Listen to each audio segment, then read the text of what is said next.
بہت سارے ایسے لوگ جو شرک کے دلدل میں پھنسے ہوئے ہیں، شرک کی گندگیوں میں پھنسے ہوئے ہیں، ابراہیم علیہ الصلاۃ والتسلیمات کی زندگی سے کوسوں دور ہیں اور اپنے آپ کو سچا پکا مسلمان بھی سمجھ رہے ہیں۔ بہت سمجھنے اور دھیان دینے کی ضرورت ہے۔ ہم سمجھتے ہیں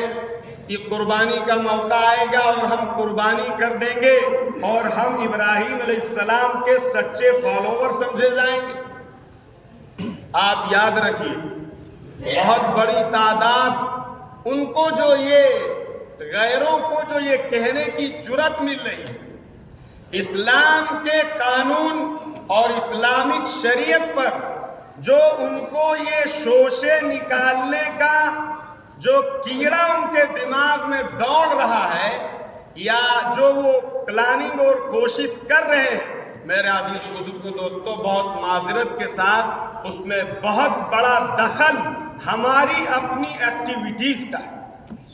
آپ کہیں گے کیسے؟ آپ دیکھیے، قرآن میں، حدیث میں، اسلامک فقہ میں، اسلامی شریعت میں ہمیں پورا اپنا کانسٹیٹیوشن اور پورا اپنا قانون دیا گیا ہے۔ ایک مسلمان کو صاف طور پہ یہ کہہ دینا چاہیے، اگر اس کے دل میں ذرہ برابر قرآن کی محبت ہے، اگر اس کے دل میں ذرہ برابر ابراہیم علیہ السلام کی محبت ہے، اگر اس کے دل کے اندر ذرہ برابر اسلامی کوئی رمق باقی ہے، تو اسے یہ صاف کہہ دینا چاہیے کہ کانسٹیٹیوشن کچھ بھی بنایا جائے، سمویدھان کچھ بھی بنایا جائے، لیکن ایک مسلمان قرآن کو چھوڑ کر، قرآن کے احکامات کو چھوڑ کر، اپنی شریعت کو چھوڑ کر زندگی نہیں گزار سکتا ہے۔ کلیئر بات کہنی چاہیے۔ کتنے ایسے یہاں لوگ بیٹھے ہوں گے بڑے افسوس کے ساتھ، اور کتنی مائیں بہنیں ایسی ہوں گی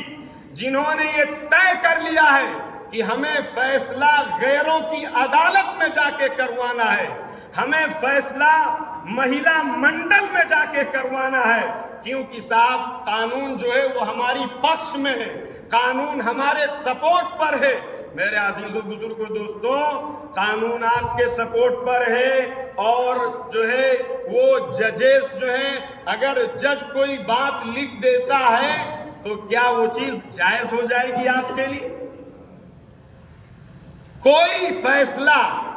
اگر ہمیں معلوم ہے، ہمارے دل کے اندر یہ بات ہے، انسان کا دل یہ بتاتا ہے کہ صاحب یہ زمین آپ کی نہیں ہے، یہ زمین دوسرے کی ہے، آپ ججز کے ذریعے سے، آپ وکلا کے ذریعے سے، آپ عدالت کے ذریعے سے اگر اس چیز کو حاصل کر لیتے ہیں، اس پر قابض ہو جاتے ہیں، اس پر آپ کا کنٹرول ہو جاتا ہے، اور پرشاسن اور شاسن کی طرف سے آپ کو وہ چیز دلوا دی جاتی ہے، تو کیا وہ آپ کے لیے جائز ہو جائے؟ ارے بولیے، جائز ہو جائے گی؟ قطعاً جائز نہیں ہو سکتی ہے۔ ہمارے آقا صلی اللہ علیہ وسلم نے فرمایا تھا کہ اگر میں ایز اے جج کسی چیز کو کسی کے لیے کہہ دوں اور وہ چیز اس کے لیے نہ ہو، تب بھی وہ چیز اس کے لیے نہیں ہو سکتی۔ کتنے افسوس کی بات، کتنے دکھ کی بات ہے، ہزاروں، سینکڑوں، بلکہ اس سے بڑی سنکھیا میں ایسے مسائل، ایسے ایشوز جو عدالتوں کے اندر، کچہریوں کے اندر، تھانوں کے اندر، مختلف منڈلوں کے اندر ہمیں معلوم ہے کہ 3 طلاق پر ہمارا کانسٹیٹیوشن، ہمارا قرآن بالکل کلیئر بات کہتا ہے، بالکل صاف بات کہتا ہے، پھر یہ ابا حضور یا اس کے بھائی،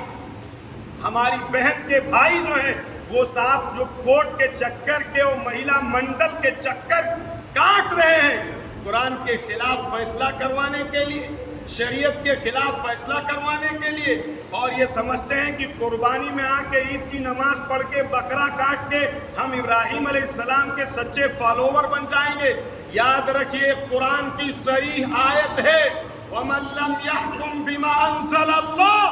فَأُولَٰئِكَ هُمُ الْكَافِرُونَ، کہ جو لوگ اپنا فیصلہ اللہ کے فیصلے سے ہٹ کر کروانا چاہتے ہیں، جو لوگ اپنا ایشو اللہ کی کتاب کے